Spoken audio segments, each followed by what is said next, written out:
figura que consiste en una tubería de 10 centímetros de diámetro y una motobomba. Se requiere calcular los parámetros de gasto y potencia. ¿Ya? De gasto es caudal, por si acaso, y potencia. La bomba tiene la limitante de la cota, ¿cierto? Y en el eje horizontal, en distancia, se van a dar cuenta que no hay limitante. ¿Ya? Van a aumentar las pérdidas, qué sé yo, pero no hay problema donde lo ubiquen en el eje horizontal. En el eje vertical es el tema. Entonces siempre la bomba puede ser ubicada en cualquier distancia, en cualquier punto, hasta que no sobrepase la cierta altura de succión para la cual les puede generar problemas donde el agua no succione nomás la bomba. ¿Ya? Y no impulse el agua. Esa es la limitante. Entonces aquí me está preguntando por el caudal o gasto, ¿cierto? Y la potencia de la bomba. Sabemos que eh, el nivel de salida, ¿cierto? El punto 2 y el punto 1 está acá, que es la superficie libre del agua, y el punto 2 es la salida de la tubería, que es donde quiero llegar. El diferencial son 10 metros. Entonces, Z2 menos Z1 es igual a 10 metros. El diferencial de cotas es la altura. Z2 menos Z1 es H, ¿cierto? Y tenemos que el volumen del estanque, lo que se quiere llenar, son 2000 metros cubos. Y lo quiero llenar en un tiempo de 24 horas.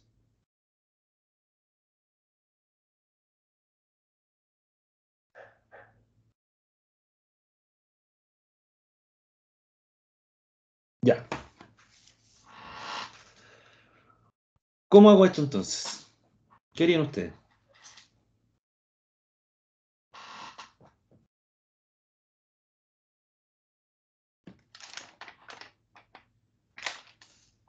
¿Qué hacemos?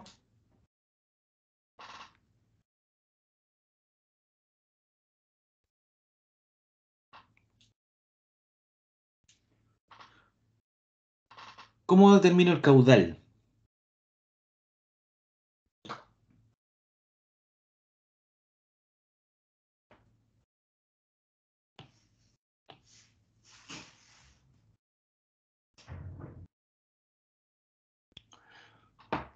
Don Edinson, ¿cómo determino el caudal? ¿A qué es igual el caudal?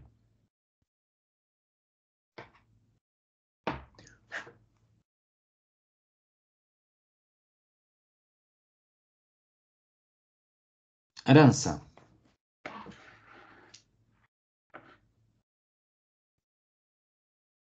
¿Velocidad por área, profe?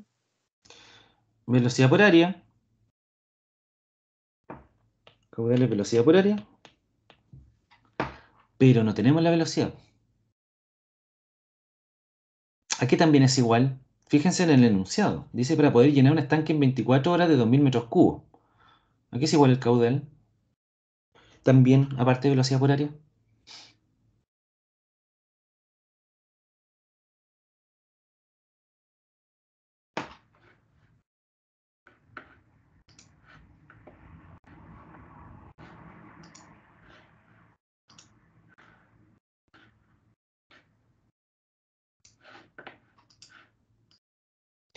Es igual a volumen por tiempo, pues chiquillo. A la variación del volumen o incremento del volumen por el tiempo. Y yo lo que quiero es llenar un incremento de volumen de 2000 metros cubos en 24 horas.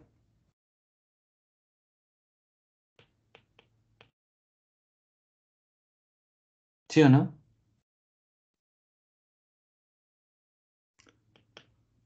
Obviamente las 24 horas las voy a llevar a segundos, para que me queden en unidades que puedo trabajar. Siempre se trabaja en metros cubos por segundo los caudales o litros por segundo. Y eso es igual a 0,02315 metros cubos por segundo. Ese es el caudal. ¿Cierto? Sencillo. Entonces ya tenemos el caudal. Y ahora tenemos que determinar la potencia de la bomba.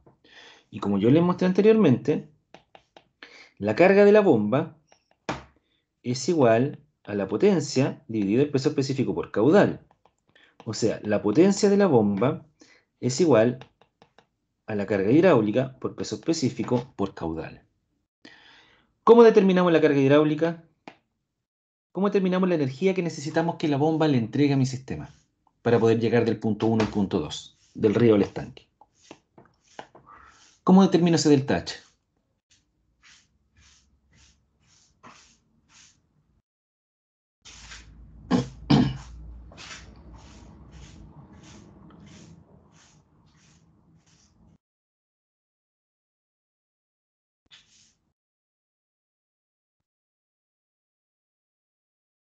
Conservación de la energía. La bomba que suma energía al punto 1 va a ser igual a la energía del punto 2, donde quiero llegar.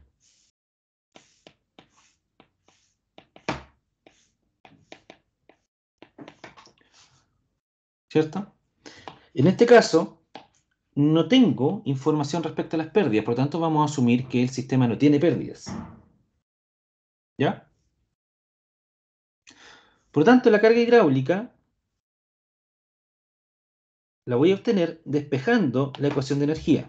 Y me va a quedar que la carga hidráulica de la bomba es igual al diferencial de presiones más el diferencial de velocidades más el diferencial de cotas.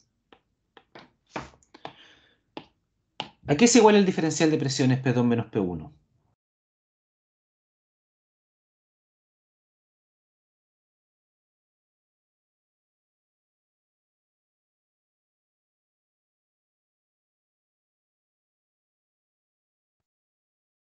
¿Cuál es el valor de P2 menos P1?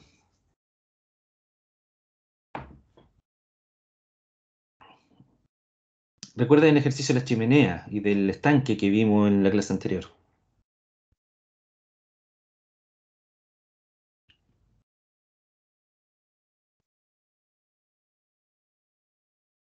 ¿Cuál es la presión sobre el agua en el punto 1? ¿Qué presión hay ahí?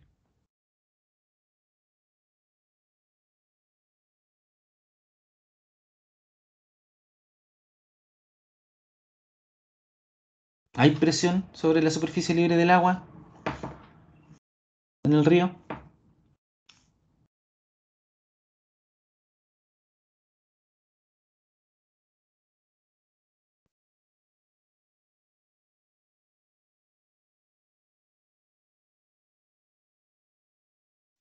La presión sobre la superficie libre del agua en el río es la presión atmosférica, es la única presión que hay. Eso si trabajamos con presión absoluta, si trabajamos con presión relativa, la presión es cero. ¿Ya? Y la salida de la tubería en el punto 2, lo mismo. ¿Ya? Es la presión atmosférica. Si trabajamos con presión absoluta, si trabajamos con presión relativa, es cero. En ambos casos la diferencia es cero. P2 menos P1 es cero. Ahora, para los más puritanos me pueden decir, profe, pero está a 10 metros de altura el punto 2 del punto 1. Por lo tanto, la presión atmosférica es menor. Es menor, efectivamente. Pero es ínfimamente menor. No varía en nada la presión en 10 metros de altura. Por lo tanto, podemos considerar que la presión atmosférica es constante en esos dos puntos. ¿Ya? Entonces, P2 menos P1, ya sea que utilicen presión manométrica o presión absoluta, es cero. ¿Cómo son las velocidades V2 y V1 en este sistema? Alguien, por favor, que responda, chiquillos, si no es tan complicada la pregunta. ¿Cómo son las velocidades?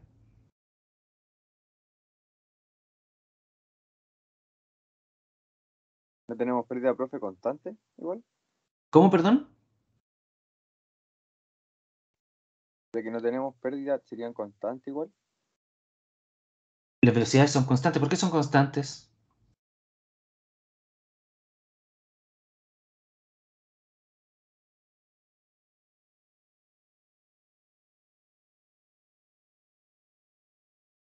Porque la tubería tiene el mismo diámetro. Exacto, ¿cierto? El diámetro es 0,1 metro. Es constante. Principio de continuidad. Caudal es velocidad por área. Por lo tanto, la velocidad de la tubería 1 es igual a la velocidad por área de la tubería 2. Como el diámetro es constante, las áreas son constantes, ¿cierto? Por lo tanto, B1 es igual a B2, que es lo mismo que B1 al cuadrado es igual a B2 al cuadrado, o B1 al cuadrado partido por 2G es igual a B2 al cuadrado partido por 2G, por lo tanto, 0, la diferencia. Fíjense bien lo que pasa con esto. Si yo les dijera que la tubería de la impulsión tiene otro diámetro, ya no, B1 y B2 no se cancelan. ¿Les queda claro eso? Si fueran diámetros distintos, B1 por área 1, que sería pi de 1 al cuadrado partido por 4, sería igual a B2 por pi de 2 al cuadrado partido por 4. Los pi y los 4 se van, pero me queda B1 por de 1 al cuadrado, y eso es igual a B2 por de 2 al cuadrado. Y podría relacionarlo. Podría decir que B1, por ejemplo, es igual a B2 por diámetro 2 al cuadrado dividido diámetro 1 al cuadrado. Y ahí podría reemplazar en la ecuación acá, cosa que todo me queda en función de B2. Me quedaría B2 al cuadrado menos B2 al cuadrado por D2 al cuadrado dividido de 1 al cuadrado. Y ahí eliminaría una variable. Pero eso es en el caso de que los diámetros sean distintos. En este caso los diámetros son constantes. ¿Dudas con eso? ¿Se entendió bien? Sí, profe. Profe, hay una Ya. consulta. ¿Cuándo podría no ser cero la presión? Siendo cero la Eh, presión, ¿no? Cuando hay mucha cuando altura. están en un sistema presurizado o cuando haya mucha altura, pero mucha altura, porque la diferencial de presión es tan poco denso el aire que en 10 metros de más aire, porque ese es el tema, que en el punto 2, comparado con el punto 1, en el punto 1 hay 10 metros de columna más de aire, ¿cierto? Entonces, piense que lo que estaríamos haciendo ahí es que la presión en el punto 1 es densidad, peso específico, o en este caso, densidad por G por H, ¿ya? Y esta sería la masa específica del aire. Y la masa específica del aire es tan chiquitita, para el punto 2 sería densidad específica del aire por gravedad por la altura, ¿cierto? Entonces aquí sería netamente la diferencia de presión entre P1 y P2, o P2 y P1 da lo mismo, sería, y esa altura sería los 10 metros, ¿ya? Pero es tan chiquitito la masa específica del aire, que en este momento no lo recuerdo, creo que era 1,53 gramos o algo así, no me acuerdo, por metro cubo. Es tan pequeña que esta diferencia es prácticamente cero. Pero porque el H es chiquitito también, es de 10 metros. Si fueran 1000 metros, ahí ya P1 y P2 tendrían una diferencia a considerar. O bien, la otra forma es que el estanque, por ejemplo, sea presurizado. O la salida en el punto 2 llegue a un estanque presurizado. ¿Se entiende? Ahí sería P1 menos P2 serían distintos de cero. ¿Se entiende, no?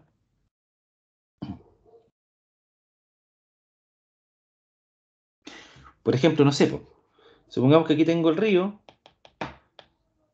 aquí tengo la bomba, y aquí estoy llegando con mi tubería a un estanque que está a una presión de, no sé, 5 atmósferas.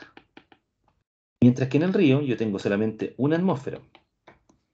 Entonces ahí claramente el diferencial de presiones es distinto de cero. ¿Estamos?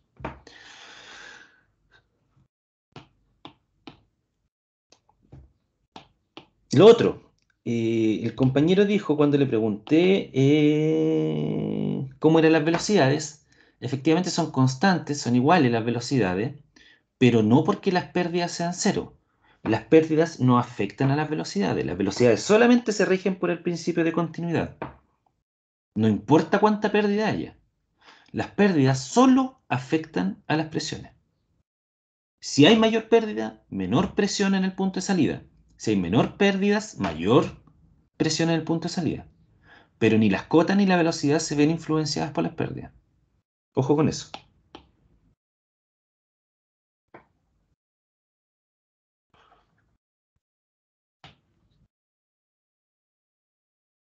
Ya. Entonces, ya tenemos el delta H. de la bomba,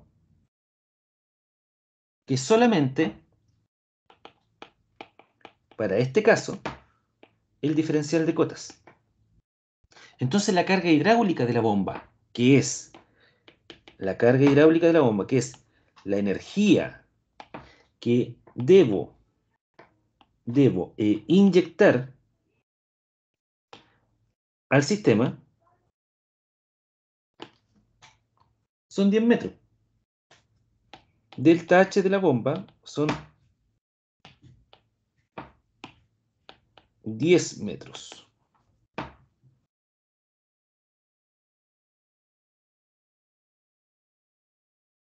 O sea, para poder llegar con el agua del río al estanque, tengo que vencer los 10 metros de diferencia de cota que hay. Ahora, si existiese pérdidas, eso se le va a sumar a los 10 metros. Por ejemplo, que las pérdidas totales sean 5 metros dentro del sistema, entonces ya el delta H de la bomba, la carga hidráulica que requiere inyectar el sistema desde la bomba, son 15 metros. O si existiese diferencia de velocidades.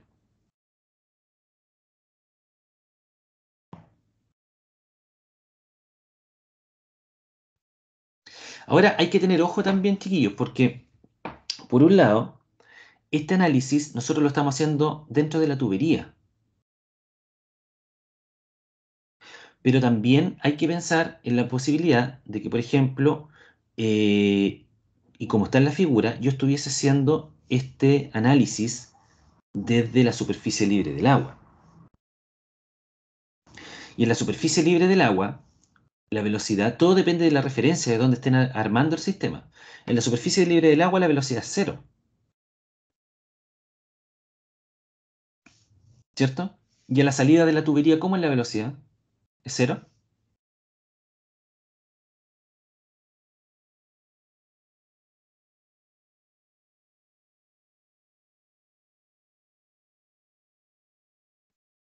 ¿Hay velocidad a la salida de la tubería?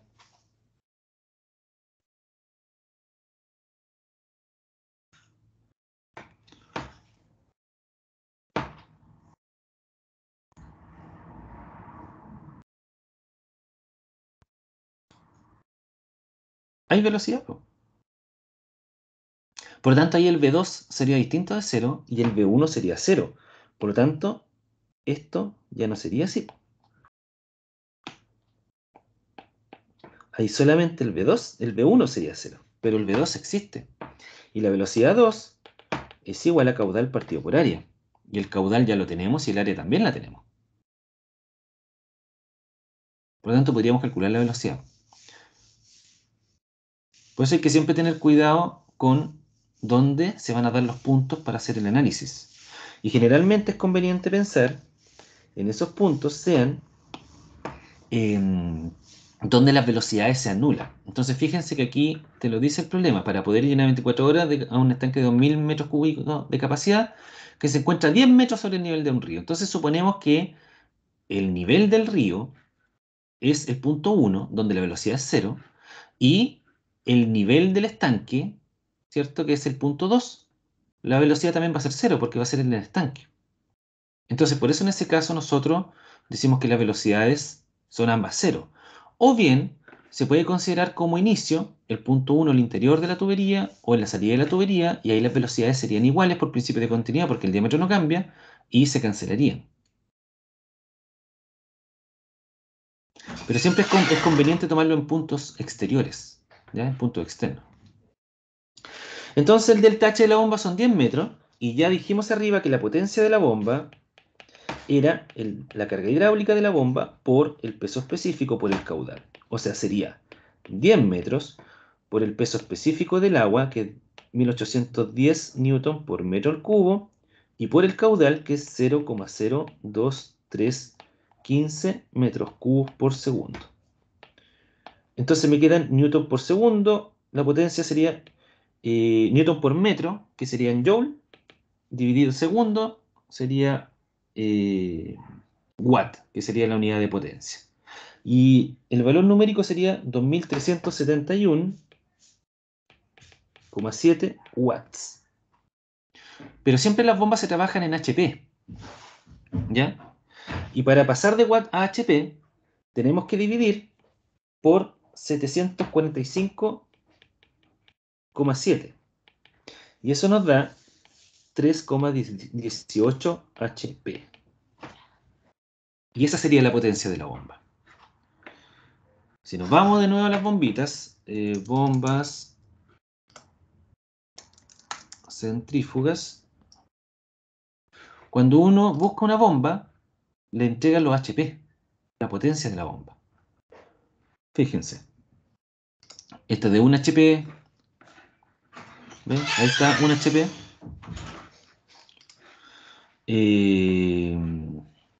1 HP, esta de 2 HP, ahí está. Esa es la potencia de esa bomba. Pero además de la potencia, también siempre hay que ver las curvas características de la bomba para poder elegir una bomba adecuada. Porque la bomba, además de tener la potencia que se está solicitando, que en este caso yo necesito una bomba de 3,18 HP, por lo tanto esas bombas que vimos no me servirían. Necesitaría una bomba más grande de las que vimos ahí recién. Aparte de la potencia que necesito para poder hacer que el agua, ¿cierto?, llegue a ese punto, también la bomba tiene que ser capaz de llevar ese caudal de agua. ¿Ya? Esos son los parámetros que hay que ir viendo a medida que se analiza. ¿Qué bomba es la adecuada para mi sistema?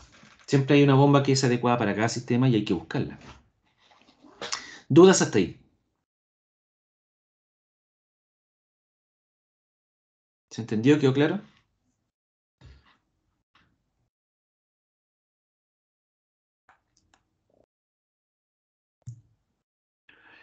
Sí, profe. Ya. Un problema que se genera en los sistemas, en las redes de agua, se le denomina cavitación. Y la cavitación es la generación de burbujas de agua dentro de una red de agua, dentro de una tubería. ¿Ya? Y esas burbujas de agua, perdón, de aire, se producen debido a disminuciones bruscas de la presión. ¿Ya? Cuando ustedes hierven agua a nivel del mar, ¿cierto? Donde tenemos una presión atmosférica de 1 atmósfera, que son 10,33 metros columna de agua, a ustedes les tienen que llegar con el agua a una temperatura de 100 grados Celsius, ¿cierto? Para que empiece para que llegue a su punto de ebullición. Cuando estamos dentro de una tubería, al existir velocidades y pérdidas, nosotros ya sabemos que se pierde presión. Entonces, si yo empiezo a descender por debajo de la presión atmosférica de 10,33 metros columna de agua, por ejemplo, supongamos esta situación, aquí está el río, ¿ya? Y acá está nuestro eterno problema, ¿cierto?, de la bombita que succiona agua para llevarla a una casa en un cerro. Entonces, aquí la presión es 10,33 metros columna de agua, ¿ya? Pero al ingresar a la tubería, esa presión empieza a disminuir. ¿Y por qué empieza a disminuir? Porque recuerden que la presión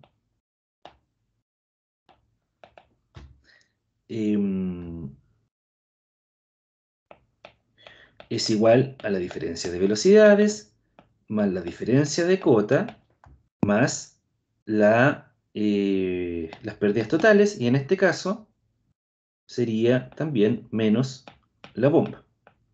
¿Ya? La presión va a depender, o el diferencial de presiones, va a depender de cómo se comporten las velocidades dentro del sistema. Porque aquí afuera, donde la presión es 10,33 metros columna de agua, es 0. Pero la velocidad dentro de la tubería es distinta de 0. La velocidad dentro de la tubería es caudal dividido el área. El caudal que esté llevando el sistema, dividido el área de la tubería, va a generar que exista una velocidad dentro de la tubería. Por lo tanto, la velocidad 1 es 0, pero ya tengo una carga de velocidad v2 al cuadrado partido por 2g. Z2 menos Z1 también existe, que va a ser la diferencia entre la superficie libre del agua y la casa. Voy a tener pérdidas. Por lo tanto, voy a tener una caída en la presión.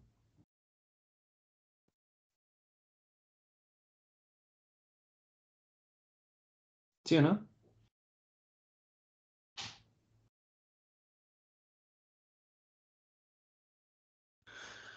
Y esa presión 2, recordemos que la presión 1 son 10,33 metros columna de agua, y la presión 2 es el dato que yo quiero obtener. Y esa presión 2 va a depender de la presión inicial, que son los 10,33, menos la altura de velocidad, menos la carga menos la cota, ¿cierto? Y menos las pérdidas. Por tanto, esa presión 2 va a disminuir.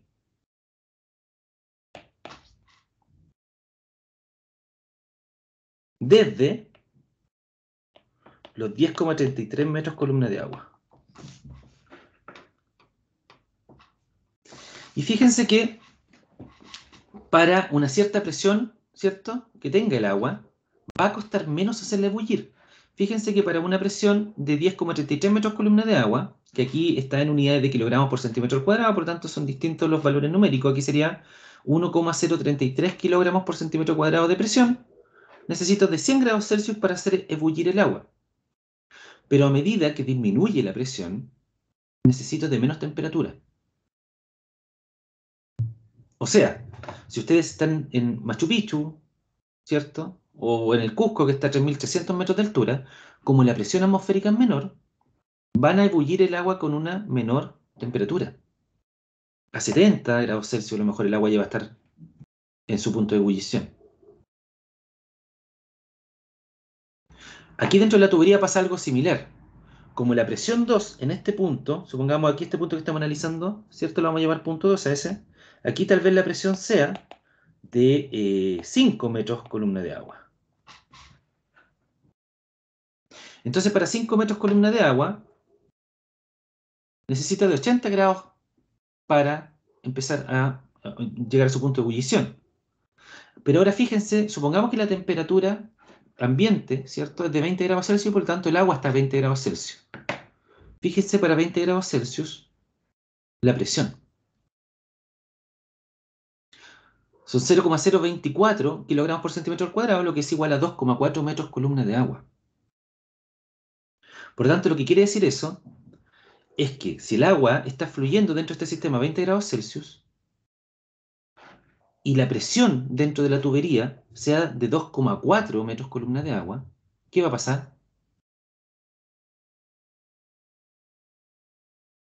¿Qué pasaría?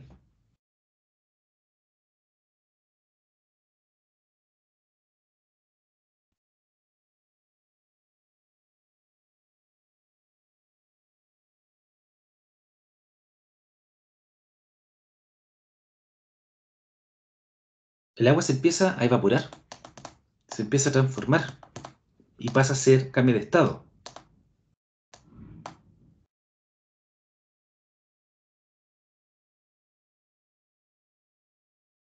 Es como que llegara a su punto de ebullición. Entonces el agua se transforma en moléculas de aire. Y lógicamente estas moléculas, por tener una menor densidad, se van a acumular en los puntos más altos de la red. Se van a acumular acá, ahí. Porque tienen menos densidad, van a irse a la parte más alta. Y esas burbujas de aire constantemente implosionan en sí mismas, ¿cierto? Y chocan contra la tubería en su parte más alta y genera desgaste mecánico. Genera erosión en la tubería. Y eso produce que con el tiempo esa tubería falle y se genera un punto de pérdida. El agua va a empezar a salir por ese hoyito que se le genere. ¿Dudas con eso?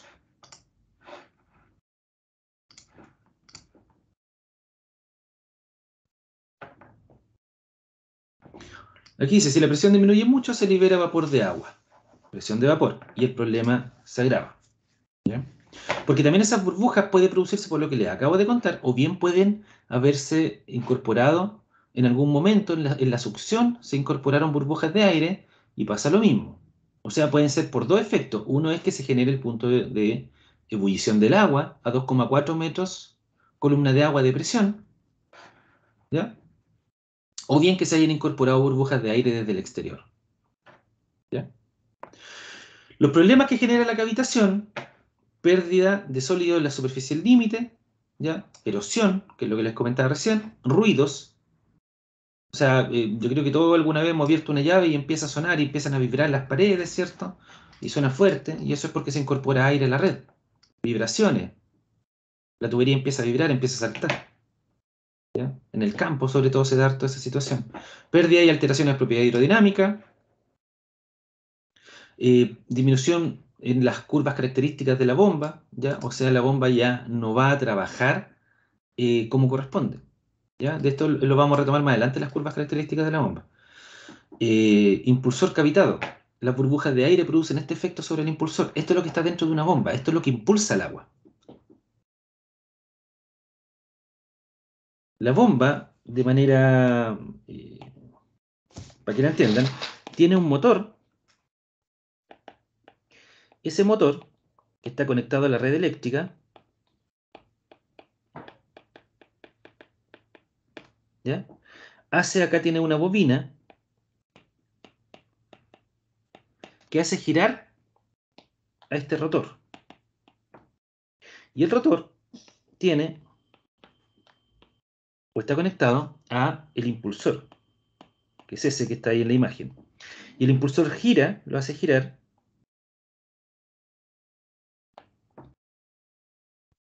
Así. Lo hace girar, toma el agua con sus aspas y la impulsa. Así funciona una bomba. Todo esto está dentro de una carcasa que se llama bomba, ¿ya? Y ahí hay imágenes de un impulsor cavitado, lo hace, tira, y por lo tanto la bomba ya deja de hacer la pega que tiene que hacer, ¿ya? Veamos este problema de cavitación y terminamos con eso la clase. ¿Dudas hasta acá?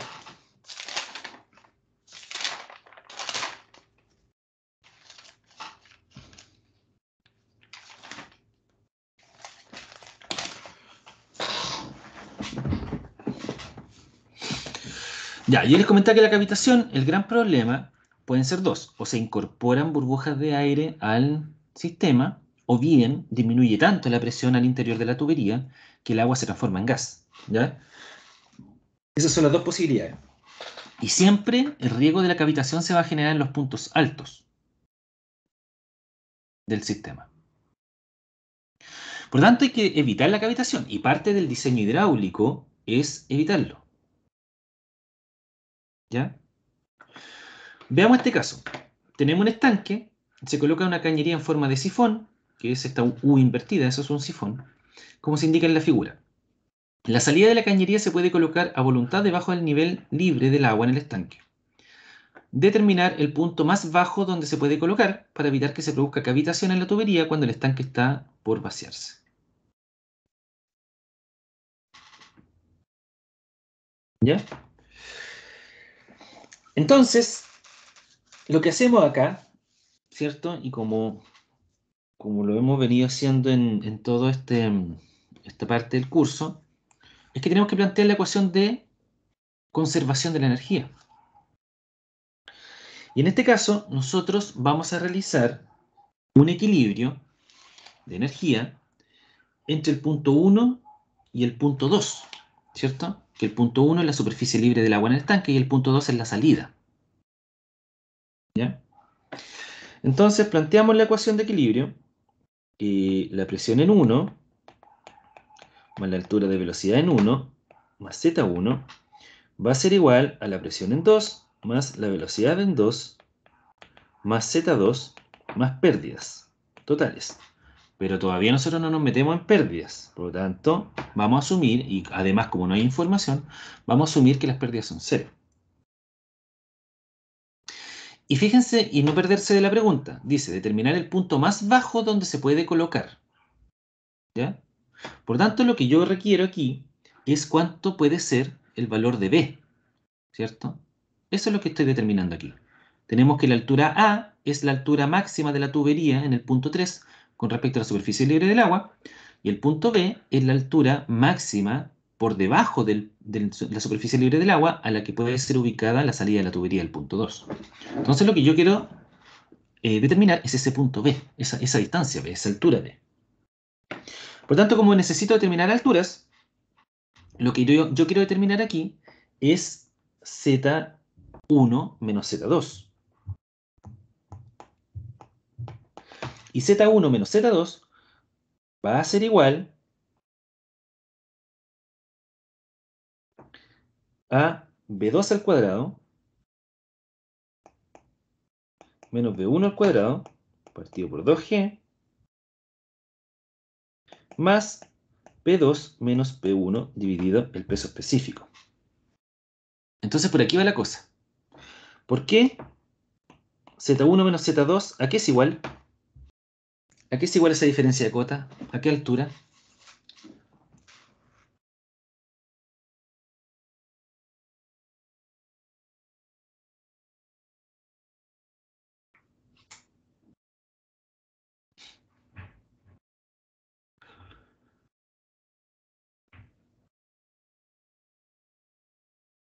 Chicos, ¿a qué es igual Z1 menos Z2?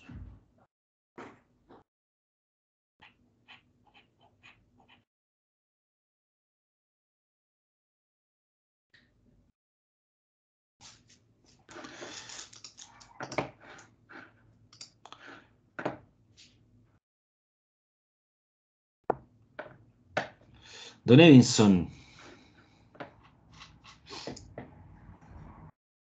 Don Esteban y todo el resto que están ahí calladitos, Valentina. ¿A qué es igual Z1 menos Z2? Según este dibujo.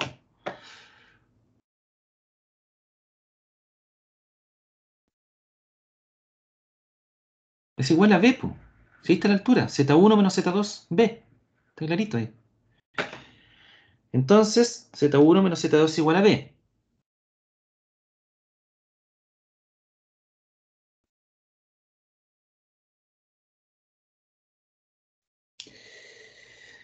¿Cómo son las presiones P1 y P2? La presión en el punto 1 y la presión en el punto 2, ¿cómo son?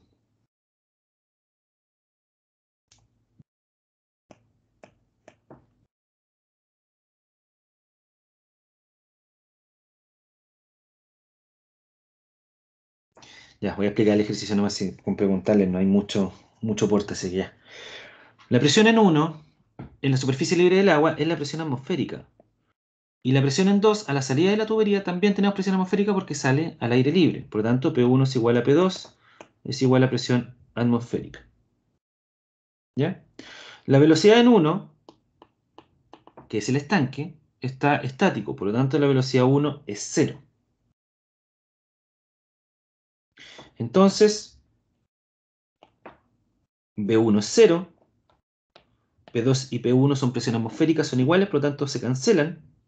Y me queda que Z1 menos Z2, que es B, es igual a B2 al cuadrado partido por 2G. ¿Ya?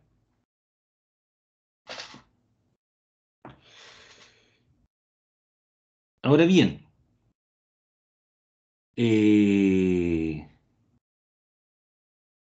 no me sirve mucho lo que tengo ahí, po, ¿cierto? Ya sabemos que la velocidad al cuadrado partido por 2G es igual a la altura B.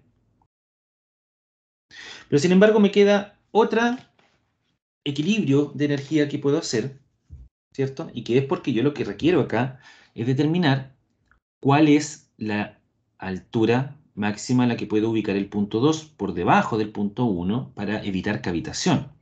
Por lo tanto, tengo que analizar el riesgo de cavitación, y el riesgo de cavitación se produce en el punto 3, que es el punto más alto de la red. ¿Ya? Por lo tanto, para eso voy a hacer equilibrio de energía entre el punto 1 y el punto 3.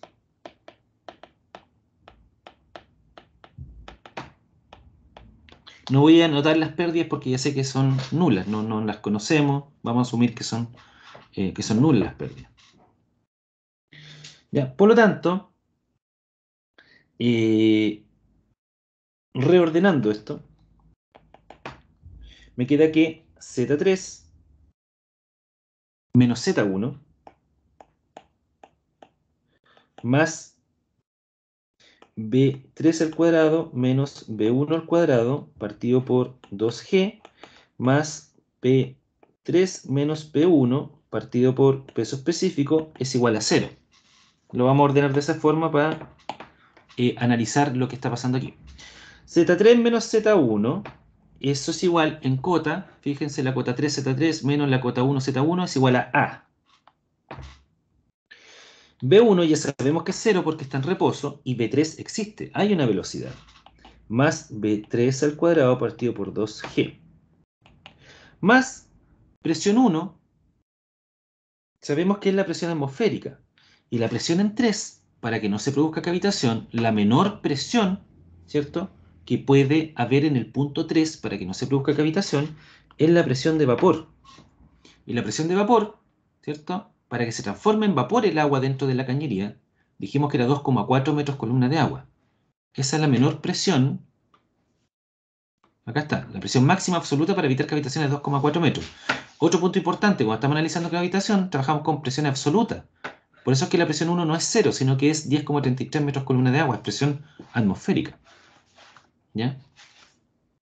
Por lo tanto, tenemos presión de vapor, que es la presión 3, menos la presión 1, que es presión atmosférica, que son los 10,33 metros columna de agua, dividido peso específico, y eso es igual a 0.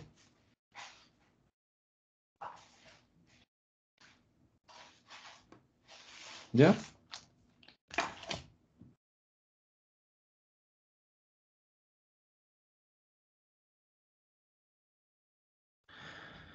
Ahora, como esta tubería tiene diámetro constante, ¿cierto? La velocidad en el punto 3 es igual a la velocidad en el punto 2.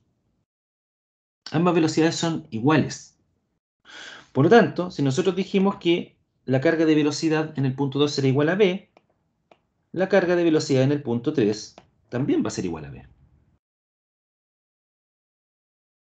Entonces, me queda A más la velocidad en 3 partido por 2G, que es B, más presión de vapor menos presión atmosférica, dividido peso específico, es igual a 0. O lo que es lo mismo, que lo voy a escribir aquí a la izquierda, que A más B va a ser igual a la presión atmosférica, tenemos que darlos vuelta porque los cambié de lado, menos presión de vapor dividido peso específico. O sea, el largo máximo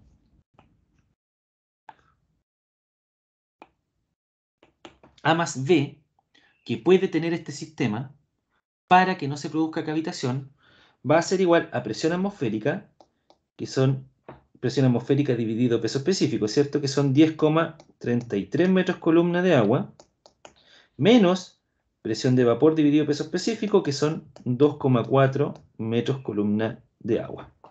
O sea, 7, ¿cuánto es eso? 7,9. Sí. Sí, 7,9 creo que es. Lo voy a verificar para no equivocarme. 10,33 menos 2,4. 7,93, efectivamente. Por lo tanto, la altura máxima A más B es 7,93 metros.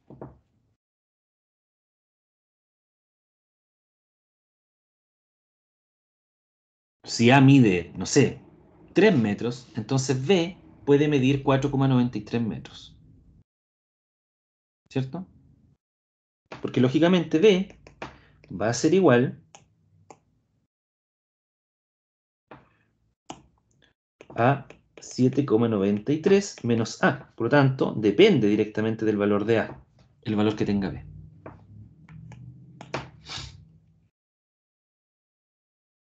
¿Se entiende? ¿Queda claro?